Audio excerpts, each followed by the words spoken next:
मैंने मकान चेंज कर लिया और मैंने सिटी में रेंट पर मकान ले लिया। मुझे एक्सरसाइज का बहुत शौक़ है। मेरे घर में एक्सरसाइज का बहुत सारा सामान था। मॉर्निंग में जॉगिंग के बाद मैं करीब 1 घंटे तक एक्सरसाइज करता था।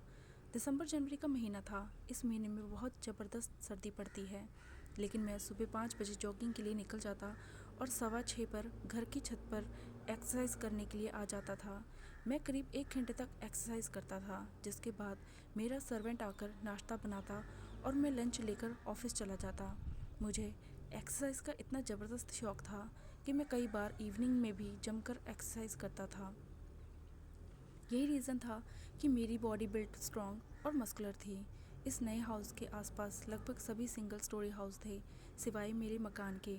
अटैच्ड मकान, जो कि डबल स्टोरी मकान था, उस घर में कौन कौन रहता था इसकी जानकारी मुझे नहीं थी। ऊपर वाली रूफ पर 2 रूम बने हुए थे और एक स्टेयर्स का जीना था।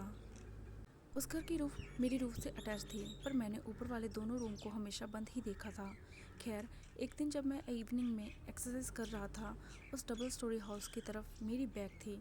तभी मुझे एक औरत की मीठी आवाज़ सुनाई दी। वे बोली, सुनिए। मैं एक्सरसाइज करता करता रुक गया और घूमकर पीछे देखा। मैं खड़ा होकर उसके पास तक गया और बोला, जी नमस्कार। उसने भी हाथ जोड़कर नमस्ते कहा, फिर बोली। उसने पूछा, क्या ये मकान आपने किराए पर लिया है? मैं, हाँ किराए पर लिया है। वो, कितना रेंट दे रहे हैं आप? मैं, 5500 रुपये मंथ। यहाँ आप अकेले रहते हो? हाँ, मैं अकेला रहता हूँ। वो, क्या काम करते हैं आप? मैं गवर्नमेंट डिपार्टमेंट में जूनियर ऑफिसर हूँ। वो, क्या आप डेली एक्सरसाइज करते हैं? मैं, ऐसे ही टाइम पास करने के लिए एक्सरसाइज कर लेता हूँ। वो, टाइम पास के लिए ही सही, आपने बॉडी शानदार बना रखी है। क्या मसल्स हैं? मैं, थैंक यू।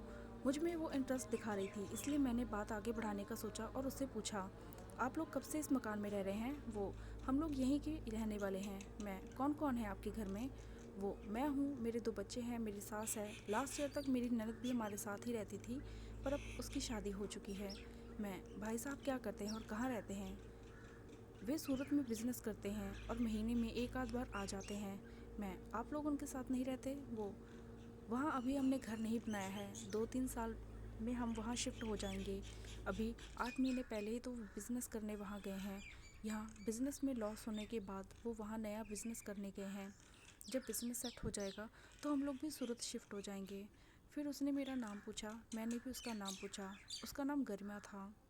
इसके बाद वो वहाँ से चली गई, लेकिन मेरे दिल पर अपनी छाप छोड़ गई और आँखों ही आँखों से मुझे दीवाना कर गई। उसका नाम गरिमा था। वो करीब 30-32 साल की भरे भरे बदन की औरत थी। खूबसूरत चेहरा, मोटी मोटी आँखें, लंबाई करीब 5 दिन थी। जब वो जा रही थी तो उसने रेड कलर की जो साड़ी पहन रखी थी, लहराती जा रही थी। उसकी चाल भी बहुत कमाल की थी। हाँ, वो एकदम गोरे रंग की थी और उसके लिप्स बहुत मोटे मोटे थे। रात होने पर ड्रिंक करने के बाद जब मैं सोने लगा तो इसे इमेजिन करने लगा। मैंने पक्का विचार बना लिया था कि मैं 1 वीक के अंदर अंदर काम कर लूँगा। आखिर वो भी तो अपने हस्बैंड से करीब 8 महीने से दूर थी। अब मैं मॉर्निंग और इवनिंग दोनों वक्त ज़्यादा एक्सरसाइज करने लगा। वो भी अक्सर आकर अपनी टेरेस पर खड़ी रहने लगी, मुझे देखती और मुस्कुरा देती। मैं भी मुस्कुरा देता, पर हम कोई बात नहीं करते थे। 5वें दिन मॉर्निंग में जब मैं एक्सरसाइज कर रहा था तो वो चाय के 2 कप लेकर ऊपर आ गई। सुबह के करीब 6:15 का टाइम था। जैसा कि विंटर में होता है, अंधेरा था। वो मेरे करीब आई और बोली, अंकुर चाय पी लीजिए। जब मैंने उससे कहा कि मैं सुबह चाय नहीं बल्कि दूध पीता हूँ, तो उसने कहा, आज तो मैं बना कर ले आई हूँ, जल्दी ही दूध भी पिला देंगे। उसके इस मीनिंग को मैं समझ गया और उसके हाथ से चाय का कप ले लिया। कप लेते समय मैंने जानबूझकर उसके हाथ को दबा दिया। उसने कुछ नहीं कहा और मुस्कुराती रही। गरिमा नाइटी पहने हुई थी। सुबह सुबह वो इतनी सुंदर लग रही थी, मेरा मन कर रहा था कि उसे अभी गले लगा लूँ। चाय पीने के बाद मैंने गरिमा से पूछा, आपके ये ऊपर वाले दोनों रूम क्या खाली पड़े हुए हैं? उसने कहा, हाँ, जब कोई गेस्ट आता है तो हम ये ऊपर वाले रूम खोल देते हैं। क्या आप देखना चाहते हैं? मैंने कहा, हाँ, क्यों नहीं। तो वो बोली, मैं चाबी लेकर आती हूँ, आप देख लीजिएगा। काफ़ी दिनों से इन रूम्स की सफाई नहीं हुई। जब तक आप एक्सरसाइज कर रहे हैं तब तक मैं इनकी सफाई भी कर लूँगी। मैं गरिमा के कहने का मतलब समझ चुका था और धड़कते दिल से मैं भी उस काम के लिए तैयार हो चुका था, जिसका मौका भगवान ने मुझे 5वें दिन ही दे दिया था। गरिमा नीचे से चाबी लेकर आई और मुझसे कहा, आइए देख लीजिए। मैं उसकी छत पर आ गया और उसने चाबी लगाकर एक रूम का लॉक खोला और बोली, ये हमारा गेस्ट रूम है। जब भी कोई आता है हम उसे इसी रूम में ठहराते हैं। ये कहते हुए मैंने फील किया कि उसकी सांसें भारी थी। इधर मेरा भी यही हाल था। बाहर अंधेरा होने के कारण रूम में भी अंधेरा था। जैसे ही वो ट्यूबलाइट का स्विच दबाने के लिए आगे बढ़ी, मैंने उसको पीछे से पकड़ लिया और साथ ही मैंने उसके गाल को चूम लिया। उसने अपने आप को मुझसे छुड़ाने का नाटक किया और बोली, कोई देख लेगा, छोड़ो मुझे। मैं सब समझता था। मैंने उससे कहा, सर्दी का मौसम है, कोई नहीं आएगा। मैंने उसे पीछे से अपनी बाहों में ले रखा था। गरिमा अच्छी तरह से महसूस कर रही थी मुझे। वो फिर बोली, मुझे डर लग रहा है, कोई आ जाएगा, तुम्हें जो भी करना है जल्दी कर लो। उसकी सांसें बहुत भारी हो चली थी। मैंने उसे अपनी तरफ घुमाया और उसके नाजुक गुलाबी होठों में अपने होठ रख दिए और एक लंबी किस की। उसने फिर कहा, जो भी करना है जल्दी करो। गरिमा काफ़ी डर रही थी क्योंकि वो सच कह रही थी। हालांकि उसने नीचे से आने वाले स्टेयर्स का दरवाज़ा बंद कर रखा था, लेकिन बेकार में वक्त ख़राब करना ठीक नहीं था। उसके शरीर पर हाथ घुमाने लगा। इस वक्त मैं स्वर्ग का आनंद ले रहा था। गरिमा ने अभी भी अपनी आंखें बंद रखी थी।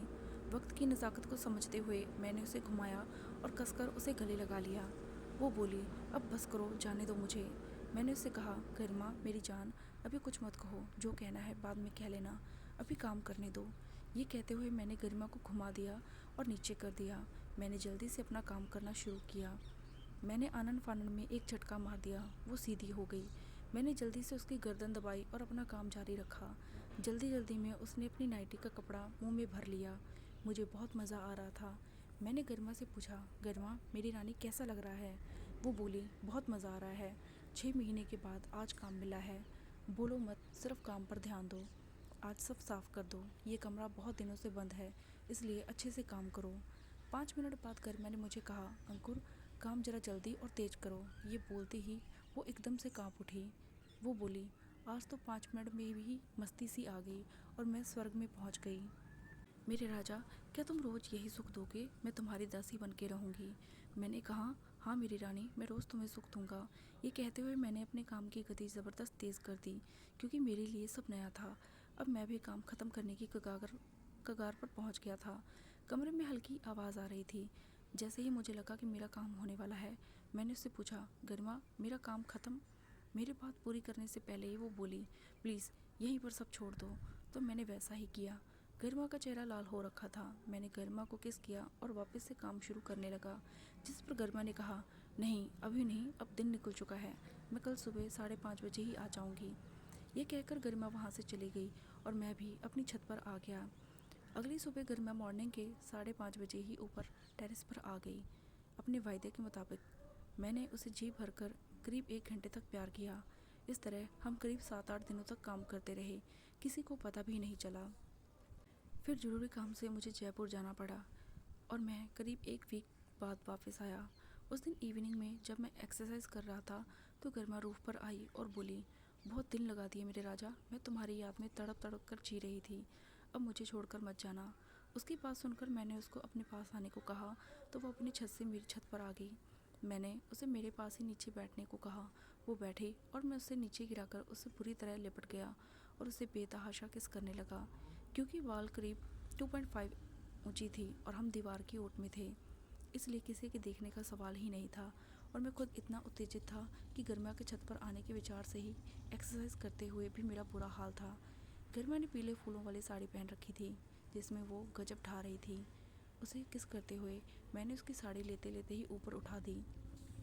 मेरे किस करने से गरिमा भी एक्साइट हो गई थी और पलटकर जवाब में उसने भी किस कर दी। कुल मिलाकर हम दोनों बहुत ही खुश थे। गरिमा जब भी ऊपर आती थी तो स्टेयर्स वाले दरवाजे को बाहर से बंद करके आती थी ताकि नीचे से कोई ऊपर ना आ जाए, और मेरे घर में तो कोई भी नहीं था। हम दोनों एक दूसरे साथ लिपटे लिपटे किस करने लगे। करीब 7-8 दिन से मैंने गरिमा को प्यार नहीं किया था, इसलिए हमारा काम जल्दी ही ख़त्म हो गया। और दूसरा ये भी डर था कि छत पर कोई ना आ जाए। फटाफट हमने अपने कपड़े ठीक किए और खड़े होकर बातें करने लगे। गरिमा ने मुझे बताया कि कल उसकी सास उसके बच्चों को लेकर 5-7 दिन के लिए उसकी ननद के घर जाने वाली है, जो कि नज़दीक ही दूसरे शहर, जो करीब 2 घंटे दूर था, और उनके वहाँ फैमिली फंक्शन था। गरिमा वहाँ नहीं जा रही थी क्योंकि आजकल थेफ्ट केसेस बहुत हो रहे थे, और उसने कहा, कल रात से हम प्यार करने का प्रोग्राम मेरे घर में ही करेंगे। मेरी प्यास तुम्हें देखने के बाद ज़बरदस्त बढ़ गई है। मैं तुम्हें दिखाना चाहती हूँ कि मैं कितनी खुश हूँ तुम्हें पाकर। अभी तक तुमने मुझे प्यार दिया, अब मैं तुम्हें अपनी सारी कलाएं दिखाऊंगी। अच्छा, कल मिलेंगे मेरे रचा। ये बोलकर गरिमा नीचे चली गई। अगली सुबह हमने कोई प्रोग्राम नहीं रखा था क्योंकि अब से 7 रातों तक हम केवल एक ही गेम खेलने वाले थे। इवनिंग में जब मैं आया तो गरिमा छत पर ही खड़ी थी। आज उसने रेड कलर की साड़ी पहनी हुई थी और ज़बरदस्त मेकअप किया हुआ था। एक्सरसाइज करते हुए मैं उससे इधर उधर की बातें करता रहा। फिर वो मुझे 9 बजे अपने घर पर आने का कहकर चले गई। मैं आज बहुत उत्तेजित था क्योंकि मैंने कभी गरिमा को पूरी तरह नहीं देखा था, जबकि मैं उससे करीब 9-10 बार प्यार कर चुका था। गरिमा ने भी मुझे पूरा नहीं देखा था। रात को मैं गरिमा के घर 9 बजे पहुंचा। मैंने रम का एक क्वार्टर अपनी पैंट की जेब में रख लिया था। गरिमा ने 8 बजे ही स्टेयर्स के ऊपर वाला दरवाज़ा खोल दिया था। अपनी छत से होता हुआ उसके घर जा पहुंचा।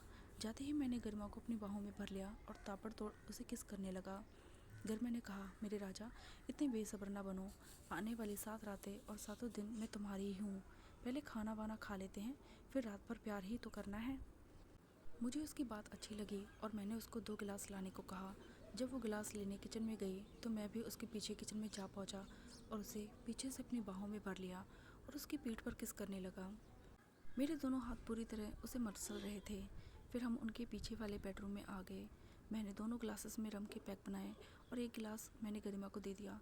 गरिमा ने कहा, मैंने ज़िंदगी में कभी पी नहीं है। मैंने सुना है इसे पीते ही नशा हो जाता है। मैंने कहा, नशा नहीं मेरी रानी, सुरूर हो जाता है। फिर तुम देखना हमें कितना आनंद आता है। तुम खुद सुरूर में अपना काम करोगी। गरिमा ने अपनी आंखें बंद की और एक ही घूंट में सारा गिलास खाली कर दिया। मैं आज गरिमा को ज़्यादा पिलाकर मदहोश कर देना चाहता था ताकि जो मैं सोच कर आया था वो सब कर सकूं और उसे दर्द भी ना हो, उसे पता भी ना चले। धीरे धीरे गरिमा ने करीब 2 पैग पी ली थी। अब मुझे उसकी आंखों में रंगीन टोरे नज़र आ रहे थे। मैंने बैठे बैठे ही सामान निकालकर उसके हाथों में दे दिया। गरिमा थोड़ी देर तो अपने हाथों में लेकर के देखती रही। फिर मैंने उसका सर नीचे कर दिया। गरिमा आराम से अपना काम करने लगी। वो मुझे खुशी दे रही थी। मैं खुद को संभाल नहीं पा रहा था तो मैंने उसे हटाकर खाना लाने के लिए कहा। वो खाना ले आई और हमने एक दूसरे को खाना खिलाया। क्योंकि सर्दी बहुत ज़्यादा थी इसलिए मैंने उसे ब्लोअर चला देने को कहा ताकि बिना रजाई के खाने का आनंद लिया जा सके। अब तक गरिमा सभी काम ख़त्म करके फ्री हो चुकी थी। मैं उठा और मैंने गरिमा को अपनी बाहों में भर लिया और धड़ाधड़ किस करने लगा। करीब 5 मिनट तक हम दोनों एक दूसरे को किस करते रहे। फिर मैंने गरिमा को उठाया और बेड पर डाल दिया। उसने आंखें बंद कर रखी थी और बुदबुदा रही थी। अंकुर, मेरे राजा कहाँ थे अब तक? तुम आज मुझसे ऐसा प्यार करो कि ज़िंदगी भर याद रहे। मैं दुगने जोश से काम करने लगा। हम दोनों की सांसें तेज़ थीं। सर्दी में भी हमें पसीने आ रहे थे। अब तक गरिमा बहुत उत्तेजित हो चुकी थी और बार बार मेरे सर को सहला रही थी। मैं चुपचाप अपने काम में लगा रहा। कमरे में ऐसी आवाज़ थी जैसे वो धीमी आवाज़ में गुनगुना रही हो। हम दोनों ही एक दूसरे को सोने नहीं दे रहे थे। मैं मस्ती में सारी रातों से प्यार करता रहा। 7 दिनों तक हमने एक दूसरे को बहुत प्यार किया, एक दूसरे को जी भर कर खुशी दी।